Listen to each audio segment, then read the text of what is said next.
Eu me chamo Andrei Lemos, sou presidente da União Nacional de Lésbicas, Gays, Bissexuais, Travestis e Transsexuais, historiador de formação, militante dos movimentos sociais há 31 anos e muito feliz em estar aqui compartilhando desse espaço e desse debate.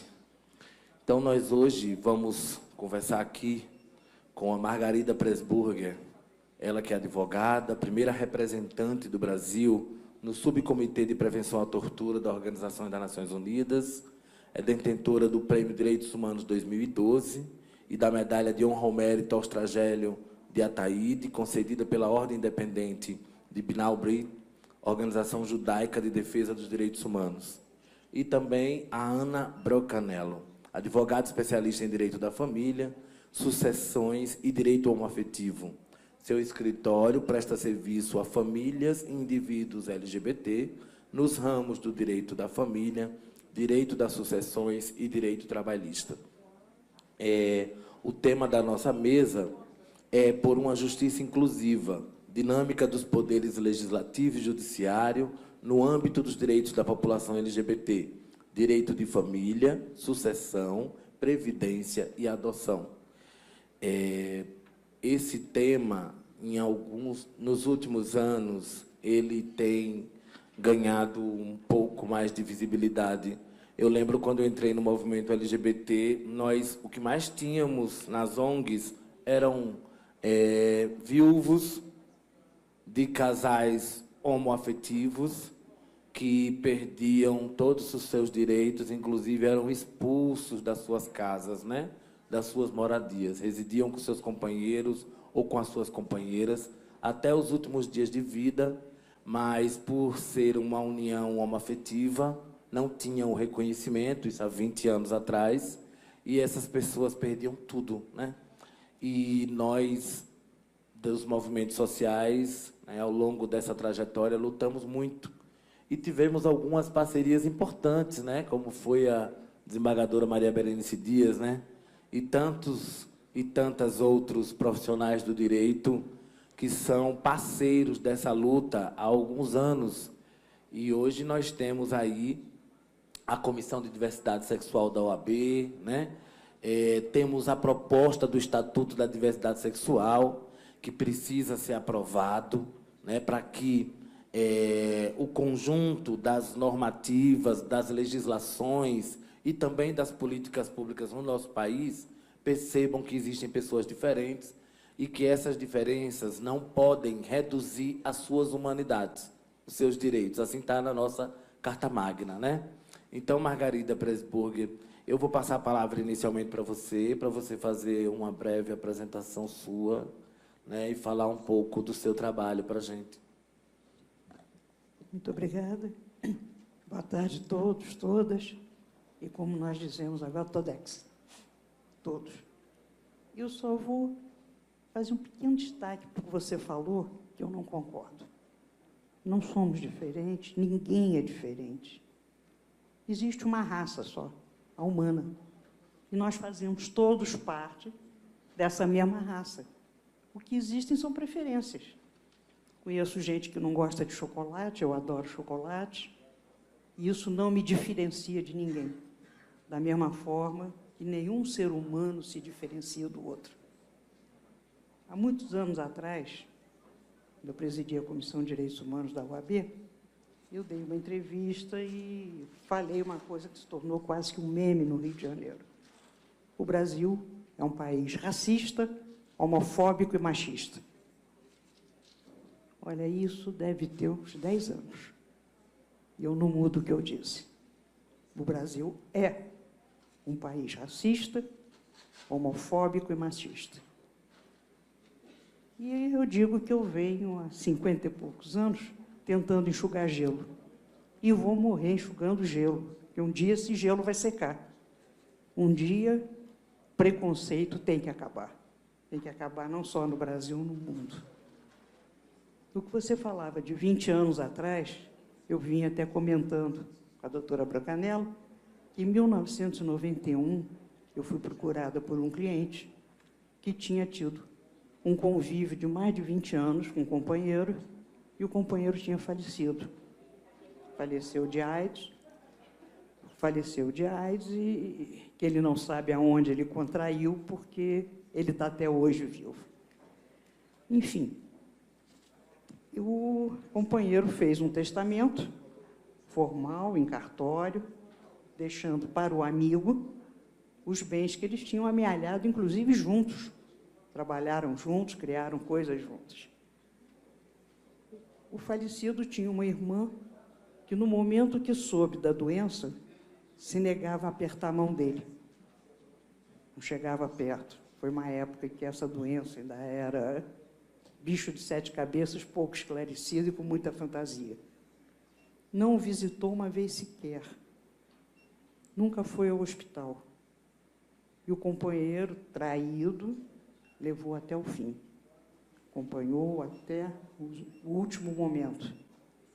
Aberto o testamento, essa irmã entrou. E ela era herdeira porque ela era irmã. E, em primeira instância, eu ganhei. Tive um juiz maravilhoso de primeira instância, mas os desembargadores do tribunal entenderam que aquela amizade, como constava no testamento, era outra coisa, que era contrária aos princípios jurídicos e familiares. Então, isso foi em 1991. Avançou-se bastante. Hoje o casamento existe, é reconhecido. Alguns países estão retrocedendo, mas o Brasil, pelo menos nisso, se firmou. Então, eu acredito que daqui para frente nós temos muito chão para andar, muita coisa para ser reconhecida, o estatuto, etc., mas, mesmo com a tal BBB, que toma conta dessa casa, e não é o Big Brother, não é o meu querido João Willis, e sim o boi, a bala e a Bíblia. Essa bancada terrível que reina nesse palácio. Mas, mesmo assim, eu tenho fé de que iremos para frente. E, realmente, eu reconheço que ainda temos que caminhar muito quando nós falamos do envelhecimento. João Willis, hoje de manhã, falou: expulso o jovem de casa, não tem para onde voltar quando fica velho. Então, eu abro aqui um pedido, uma nota de uma política pública. Luta essa que eu tenho, não só no Brasil, como corri o mundo, no Subcomitê de Prevenção à Tortura, visitando locais de privação de liberdade, que é a separação, o lugar. Você tem o presídio para homens e presídios para mulheres e, por que não, presídios para outros gêneros, para que eles não sejam humilhados, torturados, porque nós sabemos muito bem o que acontece com uma transexual quando ela cai no presídio masculino. Então, da mesma forma que existe esse pleito, nós estamos avançando nesse pleito, eu sugeriria também que se criassem políticas públicas para a criação de abrigos para idosos, transexuais femininos, masculinos, enfim, aonde se possa envelhecer dignamente entre os seus, aqueles que falam a sua mesma linguagem e que não têm família, porque os ascendentes o expulsaram, não tiveram, por algum motivo, descendentes e se encontram na pior idade, que não é melhor idade coisa nenhuma, na pior idade, sozinhos e abandonados. E quero fazer minhas também as palavras da deputada Luísa Erundina, quase minha contemporânea, que realmente envelhece o corpo, mas às vezes a cabeça não percebe. E isso eu percebo de manhã, às vezes eu acordo cheio de planos. Não, porque hoje eu vou no fórum, depois na justiça eu trabalho, depois na primeira já estou voltando. O cansaço toma, mas a cabeça segue. Então, me coloco à disposição. O tempo faz ordens. Obrigado, doutora Margarida. Ana Brocanello, você que é especialista em direito da família, e que, pelo currículo de apresentação, seu escritório recebe muitas clientes LGBTs que devem buscar o auxílio jurídico para poder garantir os seus direitos. Fale um pouco sobre esse trabalho, quais são as principais causas que o seu escritório tem se empenhado em defender nesse momento de tantas violências e tantas violações de direitos das pessoas LGBT. Boa tarde a todos. Agradeço primeiramente o convite. É muito difícil a gente falar depois de falar da doutora Margarida ter falado, ter escutado tanta gente engajada nessa causa. Eu não posso dizer que eu defendo minorias. Eu posso dizer que eu defendo minorias das minorias, porque o público que me chega não é o mesmo público, não é uma população carente, uma população de baixa renda. Porque quem tem acesso a um advogado particular, hoje em dia, do público LGBT, a gente pode dizer que é um público de sorte. São raros os casos que a gente fez no escritório de modificação de nome para trans, de situações de LGBTs. Por quê? Porque um advogado particular custa caro. Eu não vou dizer diferente, porque custa. O acesso à nossa justiça é caro. Então, quem chega a mim é um público até diferenciado dentro desse público LGBT. Por quê? Porque eles têm acesso a poder realizar uma consulta particular com um advogado, fazer as situações. Vai aparecendo para a gente. Óbvio que o nosso escritório não vira as costas a uma causa, não vai virar jamais deixar de trabalhar por causa de honorários. Mas a gente sabe o quanto até se sentem retraídos ao nos procurar. O que nos aparece bastante são as questões sucessórias, que ainda gera, como a doutora Margarida falou, gera ainda muitas dúvidas em todos. A questão de, será que meu companheiro, minha companheira estará protegido a partir do momento que eu não estiver aqui? Nós temos muitas as questões tínhamos, pelo menos até o CNJ baixar a resolução da questão de mudança, mesmo de nomes, e também a questão de dupla maternidade, paternidade socioafetiva. Hoje, o que nós temos é uma transmutação do direito, a gente tem uma evolução. Sou formada em 99, pode não parecer, mas sou formada em 99, onde, num Código de 1916, não se tinha nenhum direito. Este caso que a doutora Margarida está falando, eu vi em São Paulo, ela é do Rio, eu também vi em São Paulo. Lembro que foi a última audiência que eu fiz enquanto estagiária, exatamente uma situação. A pessoa chorava e falava, me dói perder meu companheiro, vai me doer perder minha casa, mas o que me dói é de saber que o pai e a mãe jamais estiveram ali, nos últimos momentos de vida, para dar a água na boca dele com algodão, que eu estive, e de saber que ele chorou por essa companhia, ele queria ver o pai e a mãe na época da morte e não conseguiu. Então, isso tudo marcou, de uma certa maneira, enquanto estudante, aquilo marcou. Eu tive uma trajetória muito diferente, vim para o direito de família, vim para o direito homoafetivo depois de muito tempo. Quando a gente traz, quando a gente começa a estudar o quê? Uma nova, não legislação, porque a legislação ainda está muito atrasada, perto do que a judicialização já fez pelo direito. Então, o que nós temos hoje? A judicialização faz a legislação. Em qual sentido? Quando eu fiz esse caso de dupla maternidade, que eu fui pedir, uma companheira fez todo o tratamento de ovulação, colheu o material biológico dela e implantou na companheira. Só que para nossa legislação, a mãe é a parturiente. E ela falava, eu estou desabrigada do meu direito de mãe. Ela falou, se ela quiser sumir com a nossa filha, ela some, porque ela é a mãe. Então, elas vieram para fazer o registro da dupla maternidade, e eu fui conversar pessoalmente com um juiz que pediu N coisas. Não bastava tudo aquilo que a gente já tinha tomado cuidado enquanto profissional para trazer declarações, fotografias, fizeram estudo psicossocial com os filhos desta primeira, da qual era a mãe biológica da criança. E o juiz, eu cheguei e falei para o juiz, mas qual é o problema? A gente juntou tudo. Ele falou, vocês, advogados, estão fazendo que a justiça legisle. Vocês inventam as coisas e trazem. Não é inventar. Hoje, o que nós trazemos dentro de um processo? A vida de cada um de nós.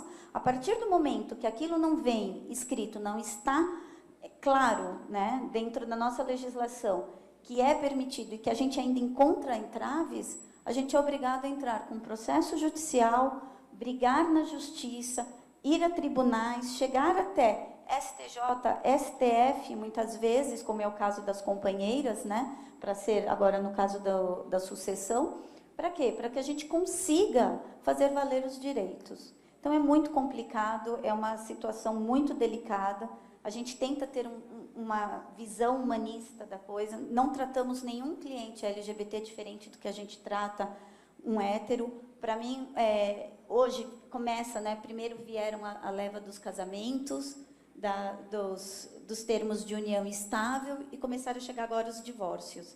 Então, a gente trata de uma maneira igualitária, a gente tende a fazer com que aquilo já tenha segredo de justiça, mas a gente tenta proteger os nossos clientes de uma certa maneira para que não fiquem expostos, né? E tenta buscar ali que tenha o que a Maria Berenice Dias tanto fala, que é a afetividade, um olhar diferente para essa situação.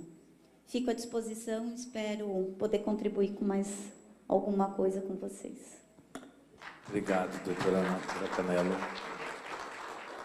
Eu estava aqui ouvindo vocês falarem e lembrando de vários episódios.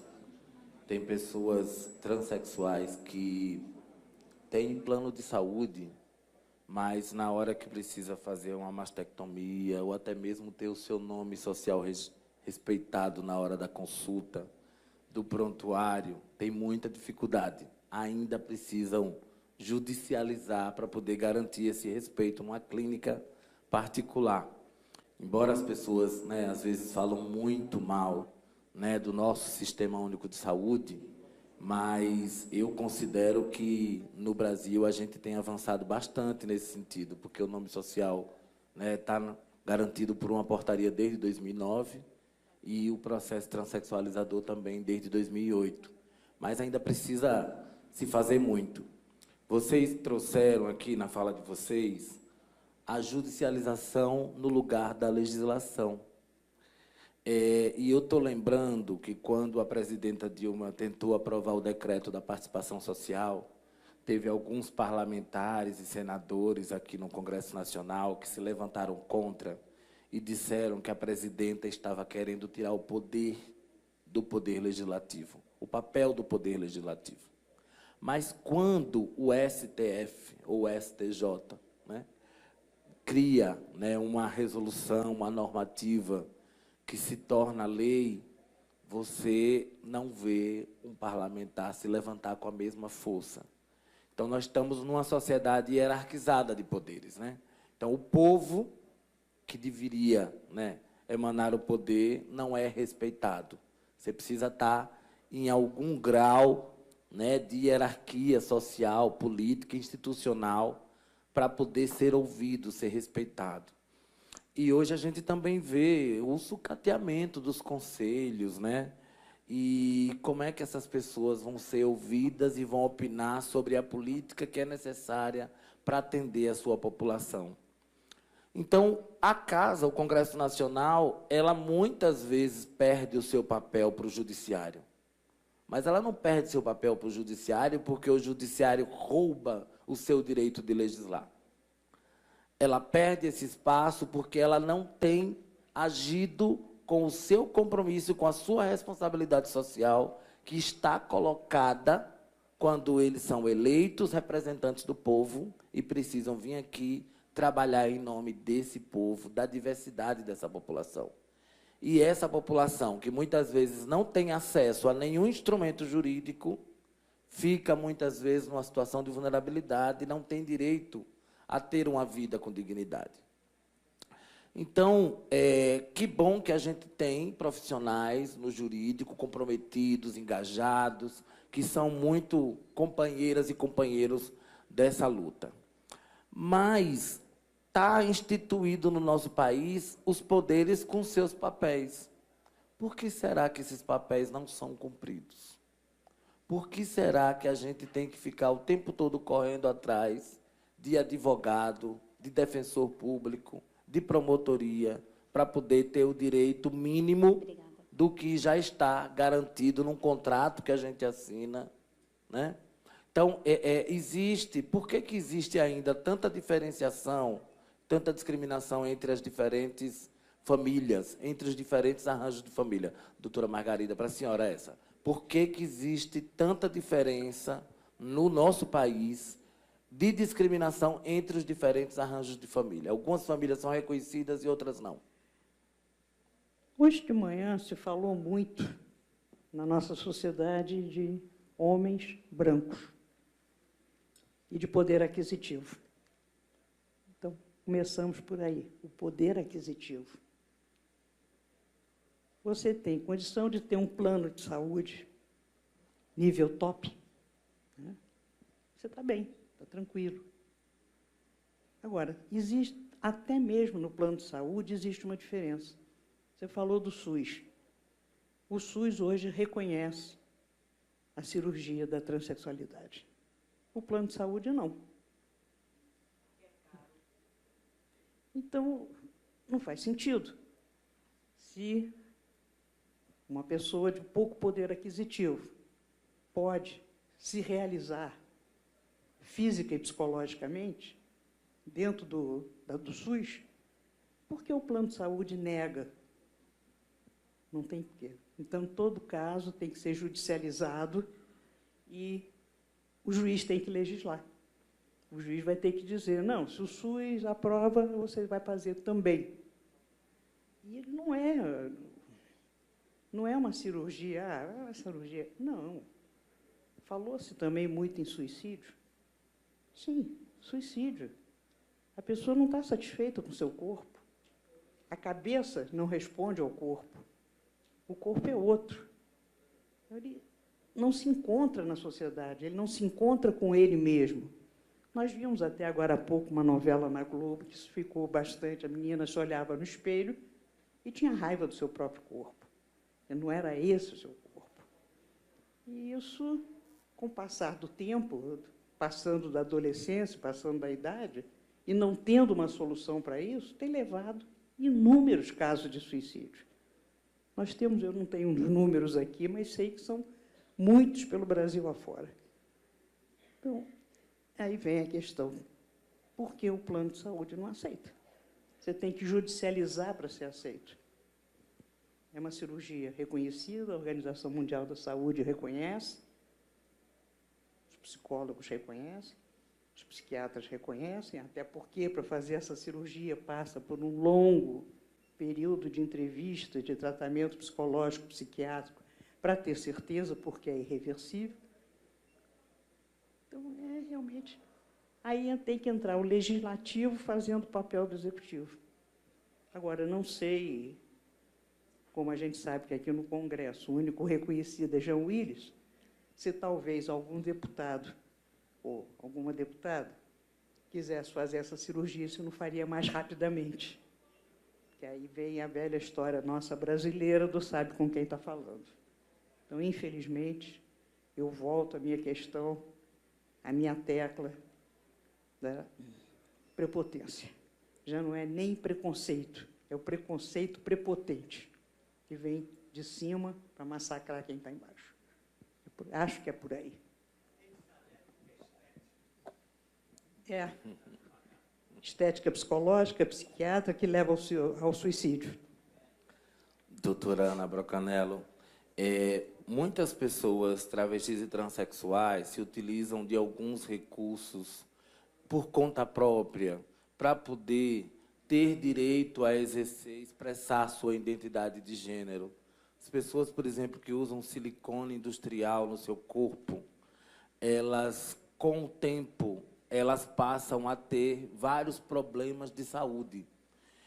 As pessoas que usam hormônio, muitas vezes, sem o acompanhamento do profissional adequado, sem o endócrino, sem fazer os exames, sem saber exatamente, né, que tipo de substância está consumindo, elas, consequentemente, no final da sua vida, elas vão desenvolver vários problemas de saúde, né? E a grande dificuldade hoje é de que a Previdência, né, a Seguridade Social, a saúde reconheça isso como lesão, né, como uma consequência da negação e da violação de direitos dessas pessoas. O que é que a senhora acha que pode ser papel dessa Casa Legislativa de pensar nessas pessoas para evitar que elas tenham, muitas vezes, problemas sérios de saúde ou até mesmo, né, venham a óbito por conta desse tipo de procedimento que não tem o acompanhamento adequado garantido pelo Estado brasileiro? Antes, a gente tem que comentar, vou comentar duas coisas que você falou. A primeira, até da questão do nome social. Eu tenho um cliente que é um hospital em São Paulo, que um dia ela me ligou e falou: Ana, eu estou aqui com uma pessoa que no documento, tanto do plano de saúde quanto o documento pessoal, está identificada como homem, e é uma mulher, e ela insiste em ser chamada pelo nome social. Eu falei: você tem que cumprir isto, desde 2009 e tal. Só que ela falou: a gente corre um risco de... ela ficou muito brava quando foi chamada pelo nome masculino, e levantou uma mulher, e todo mundo ficou olhando. Aí eu peguei e falei para ela, você tem que chamar. Ela falou: só que a gente não consegue, porque automaticamente, quando passa a carteirinha, quando passa, a ficha é aberta no nome da pessoa, no nome que consta ali. Eu expliquei para ela, falei: coloca dentro do programa, é uma coisa simples, gente, de informática. Coloque dentro do programa...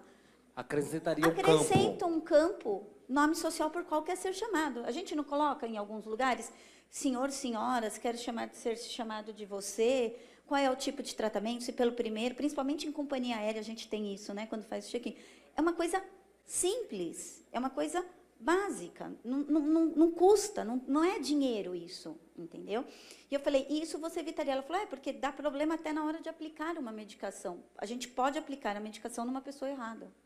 Eu falei: não, isso é uma coisa simples de se fazer. Eu falei: então, coloque a caneta, uma observação no prontuário, siga esta paciente pessoalmente, para que não tenha nenhum erro de aplicação de medicação e que não a constranja diante disso. Então, olha que ponto que a gente chega por causa de um campo, que é um nome social, ou como gostaria de ser chamado, né? Então, por causa de plano de saúde, por causa de uma burocracia, a gente tem essa situação. A segunda é dizer que, realmente, aquele trans que tem acesso a um plano de saúde é muito... Eu tenho uma cliente trans que fez a modificação particular por um plano, e nós estamos brigando com esse plano para receber esse valor dessa cirurgia. E não foi... as posteriores da modificação, várias de correção, porque deu um erro na cirurgia, a gente conseguiu receber. Mas a primeira, a gente ainda está numa briga. Estamos numa briga, inclusive, contra o médico, por um erro médico. Até onde que a pessoa sabia o que estava fazendo, até onde não. Então, não vou nem entrar nessa esfera para a gente não chegar. Então, é muito complicado. A coisa vai além, vai muito além, entendeu, da legislação. O SUS, realmente, então, se a gente pensar, a questão pública está mais preparada para receber o público LGBT do que os particulares. Seja porque incomoda, seja porque não é vantagem, seja que não. Porém, aquele hospital que se negou, é um hospital que não tem rede, eles têm rede própria na realidade, atendem aquele plano, é feito para aquele hospital, mas eles atendem o que nós chamamos de rede terceirizada, ou seja, outros planos. Para ele é vantagem, né, aquele paciente. Mas chega na hora do tratamento, ele nega. Então, é muito complicado. Na questão da Previdência, te respondendo, o que pode ser feito? A nossa legislação não está preparada para o público LGBT terceira idade. Por quê? Porque estamos acostumados de que 40, 45, esse público, né, teria falecido do quê? De um HIV, um suicídio. Então, não nos preparamos para isso. A Previdência não se preparou para pensões por morte de companheiro, não se preparou para doenças, auxílios doenças, outras situações.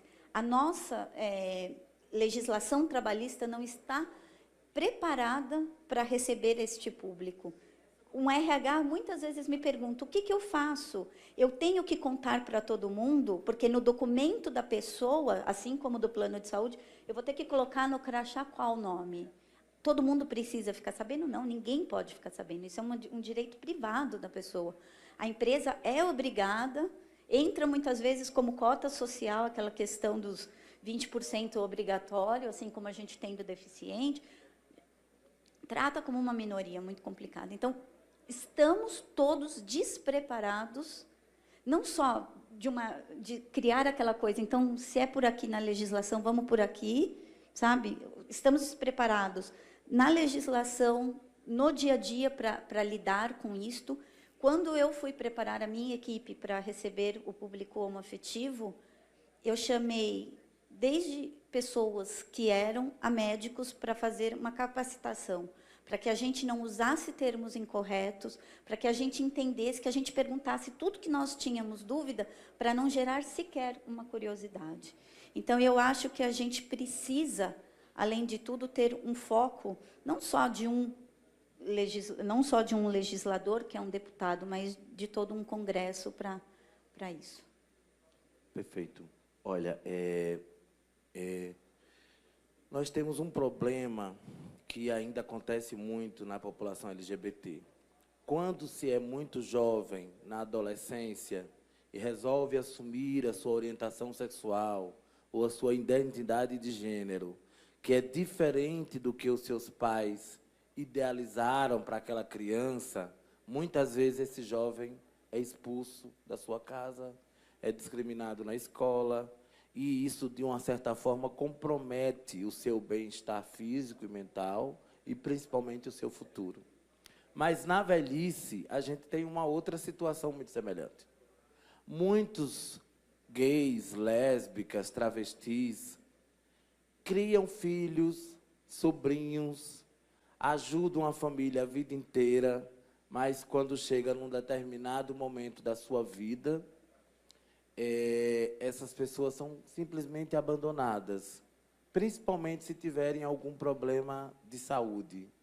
Então, podem ser colocadas no asilo e podem ser, inclusive, abandonadas, muitas vezes sem nem sequer o direito a uma moradia.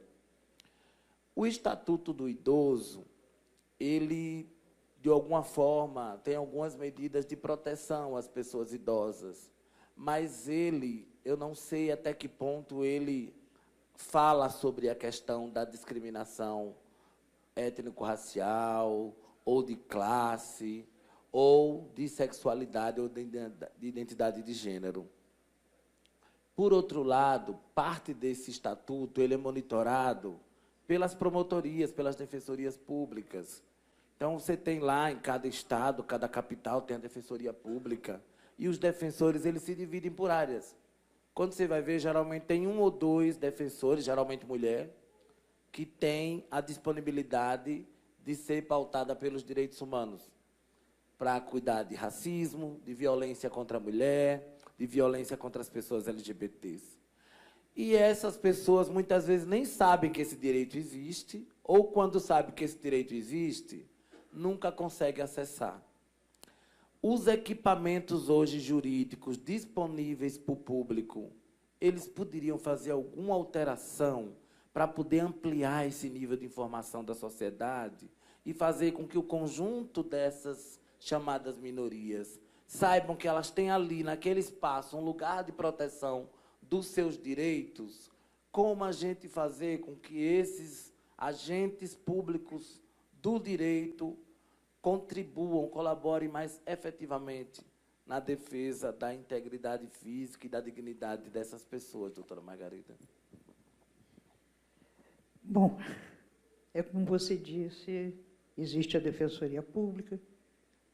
No meu estado, no Rio de Janeiro, a Defensoria Pública, nesse sentido, tem agido muito rapidamente, com muita eficiência. São 2 defensoras, realmente, 2 mulheres, e a coisa anda. Agora, para você conhecer os seus direitos, tem que ter uma certa publicidade. E não há interesse dos órgãos que deveriam em propalar os direitos LGBTs. Porque, como eu já disse, a homofobia impera. Nós já tivemos casos aqui de deputados que se colocaram contra uma série de coisas, porque, não, você não pode ter aula de educação sexual, porque a aula de educação sexual é fazer a criança ser gay, é obrigar a criança no futuro a ser gay. Então, enquanto existia essa mentalidade, enquanto existia essa homofobia, são vocês, das entidades, os ativistas, é que têm que dar visibilidade a tudo isso. No momento que você sabe quais os direitos, você tem que divulgar isso. Você tem uma ONG, você tem um mecanismo que você atinge teu público. Então, através desse teu mecanismo, você tem que tornar o mais público possível. No Rio de Janeiro, por exemplo, tivemos um secretário de diversidade, todo mundo conhece, Cláudio Nascimento, que ele fez o Rio Sem Homofobia. E depois, na área municipal, tivemos o Carlos Tufson, que agora vem candidato a deputado estadual, vai também lutar por essa bandeira, que está dando o máximo de visibilidade, de apoio, enfim, de tudo que é possível. Então, eu acho que o caminho tem que ser esse, dar visibilidade. Eu sei que a grande mídia não se abre para isso. As grandes estações de televisão não têm. Agora, até de uma forma mais séria, algumas novelas já estão colocando essa posição como uma coisa normal, levando uma questão, mas mesmo assim sempre com um pouco de espanto, né? Para não dizer outra coisa, não é um estereótipo. Não é, mas está dando uma certa visibilidade. E eu acho que é por aí. A gente tem que gritar, não adianta. Para se conseguir cada direito, de qualquer tipo de direitos humanos, porque senão vai ficar direitos humanos para defender bandido. Não é bem por aí, não. E a gente tem que sempre trabalhar no campo da visibilidade. Qual é o seu problema?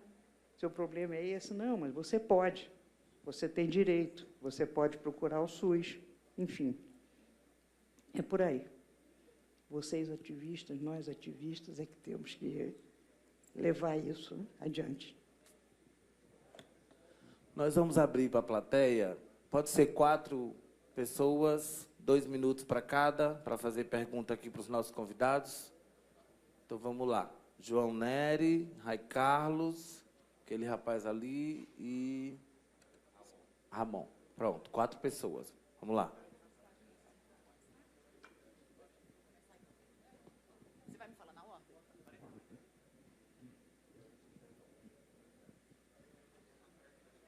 Eu gostaria de saber se o Estatuto do Idoso fala em sexualidade.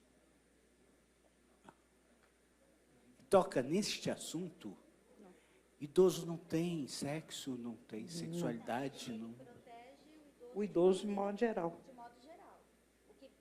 A regra para o direito homoafetivo, pelo menos em questão de direito, presta atenção. A regra geral para o direito homoafetivo, nós aplicamos a regra do hétero. O que vale para o hétero vai valer para todos. Então, o estatuto fala do idoso, fala da idade, mas não faz distinção entre homem e mulher. Então, e nem entra no público LGBT, nada. Talvez tenha que vir a ter uma ampliação ou uma reformulação desse estatuto, se tiver que colocar alguma coisa diferente ali. Mas como a gente entende que a aplicação, assim como da Constituição, é feita amplamente para homem e mulher de uma maneira geral. Você sempre fala homoafetivo, você nunca fala homotransafetivo. Parece que invisibiliza o trans novamente, né? Dentro do direito, pelo menos no que a gente coloca, a gente nunca fala, a gente usa o termo transexual e sempre usa o termo homoafetivo. Mas eu observei, porque também não fala... É homotransafetivo. Eu falei com a Berenice... Passarei a corrigir o meu termo. Exatamente. Como a transfobia também existe, não é homofobia como Isso é muito complicado. Até dentro do direito a gente tem grupos, né? OAB, a gente tem IBDFAN, a gente tem uma certa... E existe até rivalidade entre os grupos. Então, o que acontece? Tem professores para a gente que diz que a gente não tem que usar nem o termo trans homoafetivo, e sim homossexual. Então, isso já vai pela sua sexualidade, não pela sua forma de ser. Então, quem já utiliza homoafetivo, o pessoal já sabe que você é o público, quem já defende, quem já vem como bandeira o grupo LGBT. Então, eles já ficam assim, eles falam que não existe o termo homoafetivo aplicado pela Maria Berenice Dias. Então, agora eu vou fazer a minha retratação, me comprometo aqui no meu site, colocar homo transafetivo. Muito obrigado. Tá ok? Deixa eu corrigir uma coisa enquanto jurista também, até trazer o microfone aqui. Ou o relacionamento é homoafetivo ou ele é heteroafetivo mesmo, João. Ele não é homotransafetivo. Ou ele é homoafetivo ou ele é heteroafetivo. Porque existem transexuais homossexuais e heterossexuais.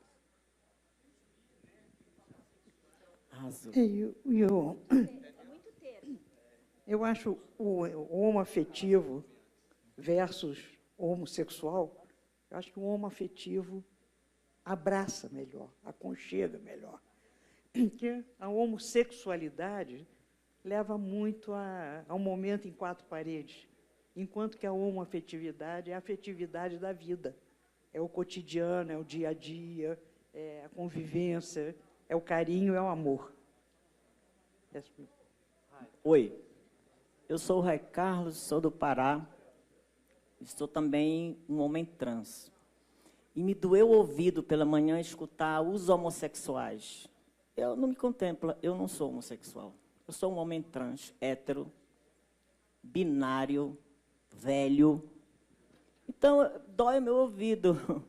Até os meus vizinhos perguntam, vem cá, Carlos, tu também é homossexual? Eu disse, eu não sou homossexual. Sou casado, tenho mulher e sou heterossexual. Com muito orgulho. Não sou contra as outras identidades, absolutamente. Cada um sabe de si, cada um gosta do que gosta, e o desejo, ninguém manda no desejo. Mas a minha questão é, nós estamos falando de coisas, às vezes, que nos soam superficialidades. A questão toda é de classe. Enquanto a gente não mudar esse sistema, superar as classes, instaurar uma nova ordem, nós vamos nos debater sempre com nomenclaturas, quem manda, quem não manda, quem pode, quem obedece, quem é oprimido. Nós somos oprimidos, nós estamos do lado da opressão, porque nós vivemos sobre o jugo da opressão. Então, o que aí dentro dessa conjuntura atual, mais de capitalismo e de golpe, de traições, etc. e tal, o que me inquieta é que o judiciário precisa ser reformado. Desde os salários exorbitantes dessa classe da toga, do bem e do mal, que acham que mandam em tudo, eles precisam ser enquadrados.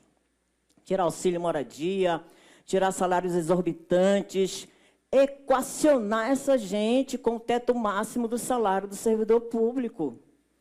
E o erro grave, o legislativo tem medo do judiciário, Andrei. É por isso que não fala nada quando o judiciário faz as coisas. Não fala nada porque não faz, porque tem medo, e não faz porque não vai fazer, porque é uma questão de classes, não vai fazer, e quando o judiciário faz e peita e grita, eles se calam e mordem o rabo. Essa que é a questão.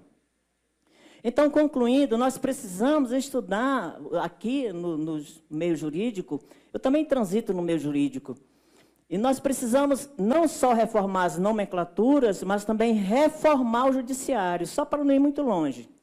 O judiciário precisa de reformas. Fala-se de reforma de tudo, menos do judiciário, porque parece que é um poder intocável. Todo mundo tem medo dessa gente. Nós não devemos ter. Concluindo, então, eu queria ouvir das juristas aqui, o que vocês, as senhoras, apontam neste sentido? O que precisa ser reformado no judiciário? Para, mesmo dentro do marco de classes, a gente consiga equacionar o acesso à justiça, porque senão vai ficar difícil. Eu fico Às vezes eu nem gosto de vir a Brasília, porque eu fico deprimido. Muito obrigado. O que eu queria colocar para vocês é uma questão. Eu sou hétero, não tenho, tenho pessoas, óbvio, na minha família, como todos nós temos, gays, né? Tenho primas, tenho primo, tive cunhado. Então, o que eu quero só para vocês entenderem com o termo homo, trans, afetivo, é muito complicado para a cabeça. Eu vou te dizer, eu estou sendo sincera, posso ser apedrejada aqui. Mas é muito termo, é muita coisa. Até que eu consegui entender que sexualidade foi uma amiga, né, que é uma amiga muito querida, que é da Comissão da Diversidade Sexual de São Paulo, ela da OAB, até que ela, o que é, né, a cabeça, o que é o seu sentimento, como que você se sente, isso tudo é muito, para quem não se envolve dentro desse meio, para quem não quer entender, vamos assim colocar, ou para quem não tem perto, ou realmente rechaça essa ideia, é tudo muito novo, é muito nome, é muita coisa. Então, muitas vezes, não é que só se erra por uma questão de preconceito, se erra até por uma questão de ignorância em relação aos termos, ok? Falta um esclarecimento geral em relação a tudo isso. Não é todo mundo que entende que o trans pode gostar de mulher, pode gostar de homem, se sente diferente no corpo, a sexualidade dele passa por outro lugar. Se para a gente que é hétero já é complicado, às vezes para vocês também são. Então, muitas vezes a gente também tem que se colocar na questão da empatia, de se colocar, muitas vezes a gente é pedra, e de se colocar como vitrine, que nem sempre aquela pessoa que às vezes vem e fala, ela tem boa vontade, porém ela também tem a ignorância do ser. Ok? Então, eu acho assim que a gente precisa modificar não só o judiciário, a gente precisa modificar o Brasil de uma maneira geral. É o que eu falei, cada um começar por si para conseguir fazer uma modificação. Então, a gente está num momento do país que a gente dividiu quem é contra, quem é a favor, seja de qualquer assunto. Com rede social, a gente é mais complicado ainda. Então, eu vi, naquela história de impeachment, não impeachment, a gente viu amizades de anos se quebrando, porque um é a favor e o outro é contra, um é de A, o outro é de B, e a gente perdeu o respeito pelo próximo. Então, acho que a modificação a gente tem que começar na gente, antes até de exigir de um judiciário, antes de exigir de um legislativo. Eu acho que a regra do teto, a regra de tudo, tem que valer para todo mundo. Somos todos iguais. Como a Margarida falou, somos seres humanos. Aqui não tem o melhor, não tem o pior. Tem quem estudou melhor para uma função e outro melhor para outra. Ninguém sabe fazer tudo na vida. Um depende do outro. Então, eu acho que a gente tem que começar nisso. A gente, quanto judiciário, a gente acaba legislando, não é que a gente é intocável, mas a gente... eu não posso esperar 4 anos, um mandato, realizar uma legislação enquanto que a vida do meu cliente está parada esperando aquilo. Então, eu vou ter que judicializar, vou ter que entrar com uma medida cautelar, vou ter que entrar com uma tutela antecipatória para um direito, e estou dando na mão de um juiz, de um ministro do STF, o poder de decidir a vida. E aí acaba, sabe, todo mundo se acomoda, no deixa disso, eu tenho outros interesses, acaba desvirtuando e a gente vai tendo a judicialização do que deveria ser a legislação.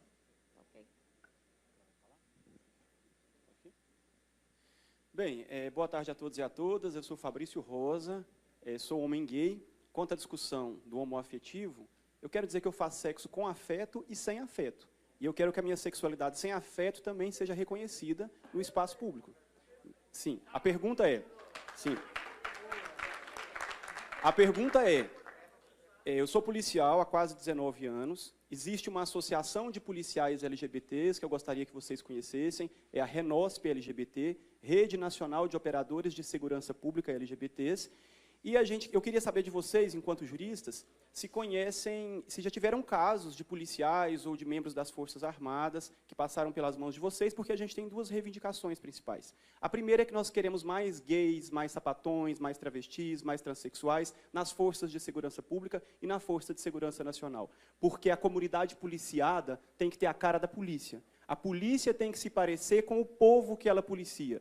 Então, nós queremos negros, nós queremos deficientes nas polícias, nós queremos LGBTs nas polícias, e nós queremos até cotas nas polícias. E em vários países isso tem cotas para LGBTs nas polícias. Então, essa é a nossa primeira reivindicação. A segunda reivindicação é que, a partir do momento em que nós ingressamos nessas fileiras, nós queremos ser respeitados, nós queremos ser promovidos, nós queremos ser bem-quistos nas viaturas, nas operações, nos cargos de chefia. E eu quero saber se vocês já lidaram com algum caso assim, de policiais que não foram promovidos ou que foram perseguidos em suas corporações. Obrigado.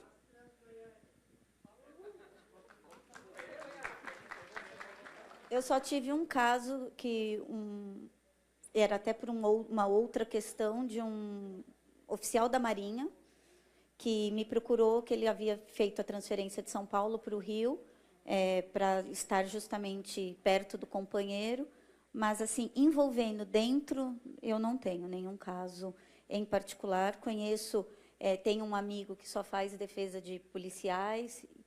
Posso perguntar até para ele, depois eu te dou um retorno, se você quiser, mas eu mesmo, particularmente, não tive nenhum policial que me procurou envolvendo este caso em específico. Boa tarde a todos e todas. Meu nome é Ramon Calixto, eu estou vice-presidente nacional pelo PDT Diversidade. Sou de Arcos, Minas Gerais, morando atualmente em Montes Claros. A minha questão é simples, né? Você fala que nós estamos no campo da minoria, apesar de sermos 20 milhões, né? Falta encorajamento dos partidos, né, para fazer que tenhamos mais candidaturas LGBT e que tenhamos também estrutura e suporte para poder sair às ruas e trabalhar, né, e capilarizar o voto. Então, eu fui coordenador do Centro Referência LGBT da Prefeitura de Belo Horizonte, no ano de 2011, e a gente percebe, você disse aqui, Adrian, esse calvário que a população LGBT tem na busca, né, dos seus direitos. E a gente percebe que, infelizmente, não somente a judicialização da nossa pauta nos ancora, porque muitas das vezes, né, tem o LGBT na vulnerabilidade, porque ele vai no equipamento, daquele equipamento ele vai para outro, né? Então, como fazermos essa interação entre justiça e legislativo, haja vista que nós temos aqui, infelizmente, né, apenas um LGBT assumido como deputado federal, né? E aqui eu fiquei essa pergunta e também o ensejo do encorajamento aos meus semelhantes para se saírem candidatos, deputados federais, estaduais, para que nós possamos cada vez mais alcançar o nosso objetivo de representatividade nessas casas. Obrigado.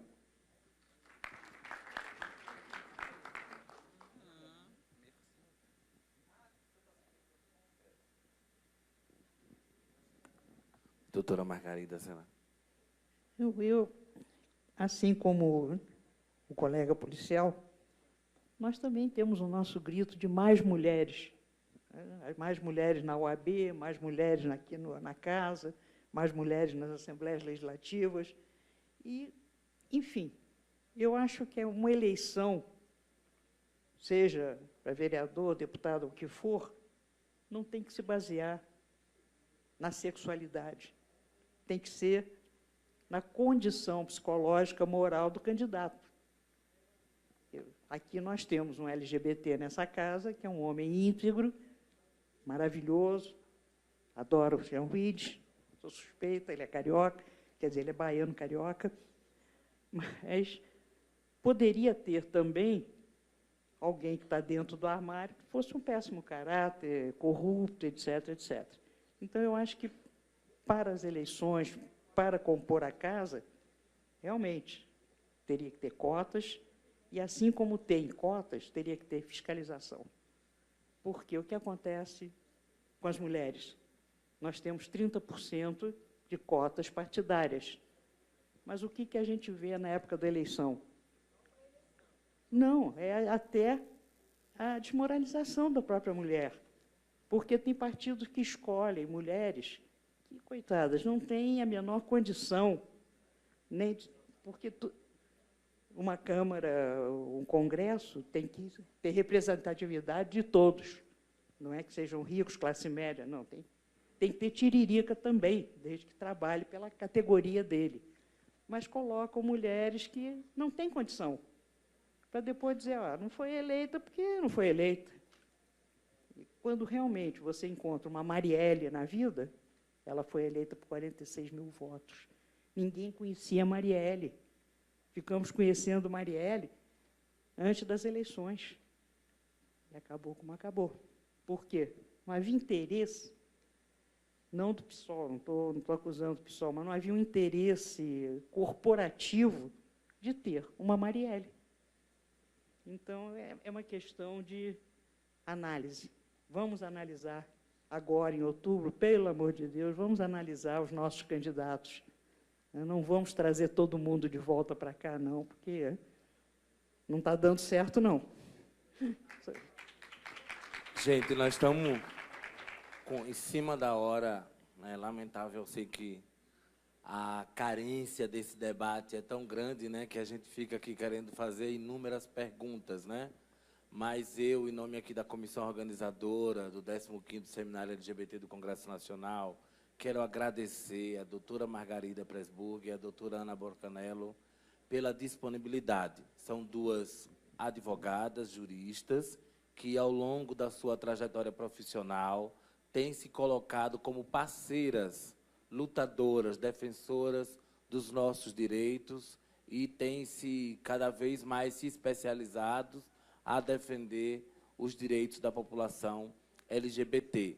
Nós sabemos que todo esse debate de nomenclatura, de identidade, de afetividade, de sexualidade, daria uma enciclopédia. Na verdade, é isso, né? Nos meus 20 anos de militância no movimento LGBT, tudo mudou muito, né, Liana? Mas a gente vai, com o tempo, se adequando às novas linguagens, né, aos novos significados, às novas identidades. Eu acho que ainda existe uma grande diferença entre identidade e sexualidade. Então, isso é importante a gente lembrar, e aí eu acho que quando a gente fala, né, de família homoafetiva, a gente precisa lembrar que, no início desse debate, nós queríamos ser vistos como vínculos afetivos. Isso é importante, porque durante muito tempo tentaram roubar de nós o direito de ser família. E a gente lutou muito para conquistar esse direito. Lamentavelmente, a gente sabe que ainda é muito pouco respeitado e resguardado, né? Então, estamos aqui, todas e todos, juntos nessa luta, né? Mais um ano nesse seminário, mas também a nossa luta não é só aqui. A gente segue no dia a dia, lutando para que cada vez mais as nossas pautas sejam visibilizadas e que cada vez mais a nossa população, nosso segmento, seja respeitado e valorizado na sua diversidade. Muito obrigada. Doutora Ana, você quer fazer mais alguma consideração final?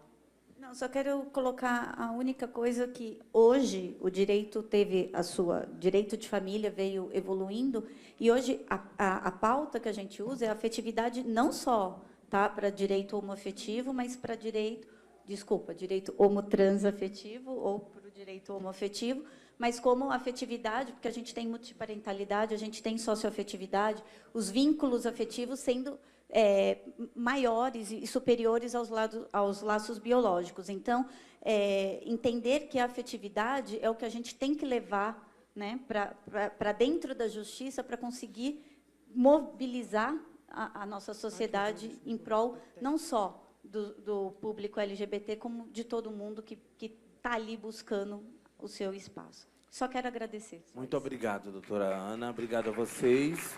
E eu passo a palavra para o nosso cerimonialista, Sandro Biombo. E antes disso, obrigado. Marielle Vive. Marielle Vive, presente. Gente. Obrigado, Andrei. Volto a agradecer, além do Andrei, Margarida e Ana, pela participação.